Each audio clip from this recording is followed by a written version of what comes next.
راشه چې هیر دې شي د ظلم هر قانون پښتونه چې درنه هیر کړي یزید نمرود فرعون پښتونه په ما هم دغه جبر تیر دی نن پرون پښتونه مختصر واوره د فوجي زندان مضمون پښتونه دغه قید کله د عامشان زندان په څیر و دغه زندان سم د ژوندو د قبرستان په څیر و یوه وړه غوندې کوټه وه د بکسې په رنګه زه پکې قید ومه د مړي د ډانچې په رنګه د دې کوټې به وینې دیوالونه مات وو له ډېر تنګون نه پرې قیدیانو خپل سرونه مات وو د دې کوټې پر دیوالو پورې مازغه شخ وو د انسانانو وینې زوې وویشته شخ وو په دې کې تش په اسویلي و عبادت بندیز وو په دعاګانو های او هوی پر تلاوت بندیز وو دومره ګرمي به وه چې سم به په خولو کې لوند وم خو خولا دومره لکه سم چې په اوبو کې لوند وم دغه وړه کوټه به ټوله له میژو ډکه وه ټوله له ماشو حشراتو تکلیفو ډکه وه بس لنډه دا چې دا له هر قسمه سختو ډکه وه په دې کوټه کې وه په خوب او په آرام پابندي خوب آرام څه چې وه د خدای پر تش سلام پابندي پوره یوه میاشت ما په ولاړه ګرځېدو تېره کړه دوی شپه او ورځ پر ما په چغو او نارو تېره کړه چې په ولاړه به مې سترګې پټېدې له خوبه لا به په ما چې ناڅاپي چاپې راتلې له خوبه نو دوی به سترګو ته ترخې تودې اوبه راتوی کړې لکه د اور ګرمې اوبه به یې په زړه راتوی کړې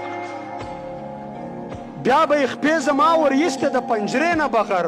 زما تلي به یې ورکش کړل د پاڼې نه بغیر بس څو کسان به و دستي به شول شروع په وهل زما په خپو پورې یې شپږ اتله وړ ماتول بیا به پر هغه وینو ډکو خپو ولاړ ومه لاس تر شا بند او سترګې بند څو شپو ولاړ ومه چې به یو وخت ډوډۍ راتلله دې کیسو ډکه وه ټوله په شا مخ له سرو کیښو یو چینجو ډکه وه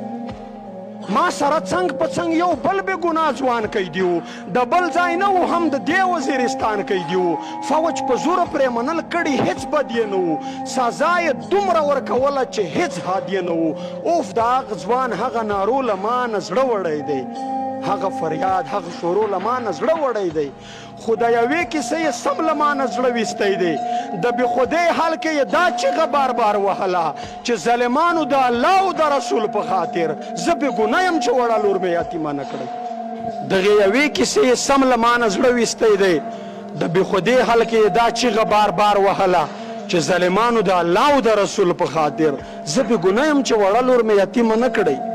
چې دا میاشت تېره سوه یوه بله د تختې کوټه وه په دې کې بل رنګه ماحول و د بجلۍ کوټه وه د دې کوټې پر دیوالو عجب شیان ځوړند وو په چاړو غوځ غوځ حلال شوي انسانان ځوړند وو یو خوا جټکې پلس د نوکانو د ایستو سامان وو بل خوا زنځیر و د پنسۍ ځوړندېدو سامان وو زما لاسو ته یې تر شا هتکړې واچولې بیا یې زما پر مخه تورې پټۍ واچولې پلس یې راواخیستو له ما به یې نوکان ایستل دغه نوکان یې تش په جرم د افغان ایستل د کوټې چته راځوړند و یو سپین درون زنځیر و د وینو بوی ترې تلو لړلی ټول په خونو زنځیر و په دې زنځیر کې به زه نیمه نیمه شپه ځوړند وم لاس یو خوا خپې بل خوا سر بل خوا عجیبه ځوړند وم د مخ له خوا یې د کرنټونو په تارو وهلم شاته پر ملا یې په چیترو او ډنډو وهلم خو خدای ګواه دی ما په دې حال کې دا شعر ویلو چې زه عام وجود یم خاورې کېږم به فاني به شما خو که په ننګ د وطن مړ شوم قیمتي به شما کامل اخکر ته زه د سر او ماله تېر ورګډ یم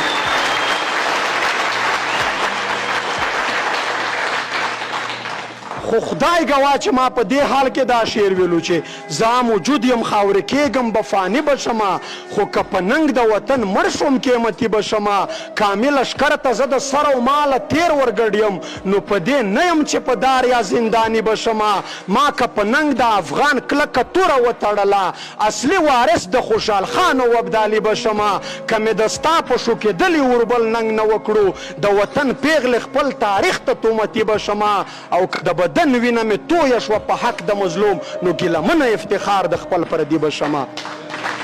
په دې کوټه کې یوه د اوسپنې چوکۍ پرته وه پر دې چوکۍ ګیر چاپیر توره زولنې پرته وه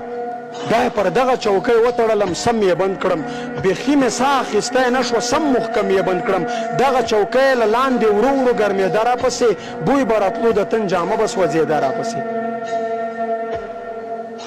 په دې چوکۍ یې لګول د برق په تار شټونه د اور لمبې وې راکول به یې بار بار شټونه ځینې سزاوې خو په خوله د یادېدو نه دي ځینې لمحې د یادېدو بیانېدو نه دي دوی هڅه کړه زه په مرانو لړمو خوړلم ژوندی انسان وم په ژوندونه یې په سپو خوړلم یو ګیرور سړی راتلو چې خوشخبري در کوم نن به سهار د اذانه پر وخت پانسي در کوم زه به خوشحال شوم چې شکر دی چې زر مړ شمه چې بېننګي رانه ونه شي بهادر مړ شمه بس هره شپه به یې ویل چې نن تیار اوسه د پانسۍ وخت یې رانږدې شولو بیدار اوسه ما ته به مینه مور ماشومه لور را یاده شوله خو د وطن به هره بوره مور را یاده شوله ما ویل که مرم شکر په ننګ د مظلومانو مرمه زه د وطن په کونډو بورو یتیمانو مرمه چې به سهار شو په دیکو به یې روان کړمه زه بس په چیتر و ډنډو به یې روان کړمه زه سترګې مې بند په زخمي خپو به یې روان کړمه زه د لږ مزله پس عجبه حادثه راغلله د لږ مزل نه پس عجبه حادثه راغلله هر خوا قبرونه و د مړو هدیره راغلله زما و مخ کې ډېر د کم عمر ځوانانو وژل په یو ساعت کې 4-5 کسانو وژل تیار یې جوړ و زه یې لاندې جوور کان ته کوز کړم دوی ظالمانو په ژوندونې قبرستان ته کوز کړم پاس یې په غاړه په تړلي مخ کسان ولاړ وو په وینو رنګ د انسانانو کسبان ولاړ وو ځینې وې لاسو کې ګمټې ځینې بیلچې نیولې ځینې وې زما په سر ټوپکې تماچې نیولې ویلې چې اوس وایه زموږ کیسه منې و که نه اخري وارننګ دی دا خپل سر دې ساتې و که نه خو ما ورغبرګه کړه چې شا بسئ ګزار کوئ زر زر مې ووژنئ د څه شي انتظار کوئ که ذره ذره ټوټه ټوټه نیم نیم شمه افغان پښتون یمه قسم دی که تسلیم شمه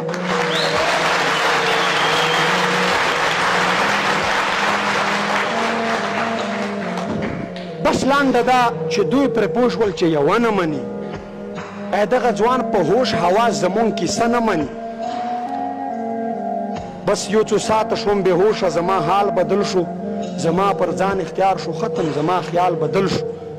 داسې ماحول جوړ شو چې شوره سره ورور په قید کې زما وراره ماشومه لور او زما مور په قید کې له یو خوا بل خوا د چیترو اوازونه راتلل ما ته د ورونو او ورارونو فریادونه راتلل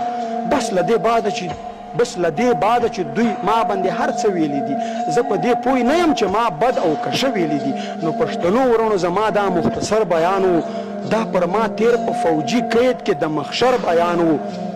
خو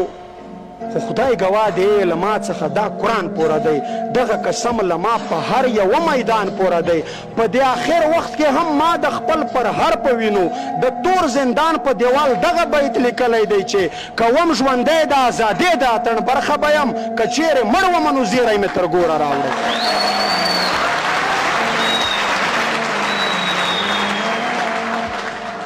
کوم ژوندی د ازادۍ د اتڼ برخه به یم که چیرې مړ ومه نو زیری مې تر ګوره راوړی ځکه چې ما و خپل ولس ته په بار بار ویلي دا مې په شعر او په ټپه کې دي په جار ویلي چې یا وطن او یا کفن دا مې شهار دی پښتانه رویښومه دا مې کار دی ما د حق په لار قبول دي په سر سترګو ګیله منه که زندان د یو کدار دی له توجه مې ونه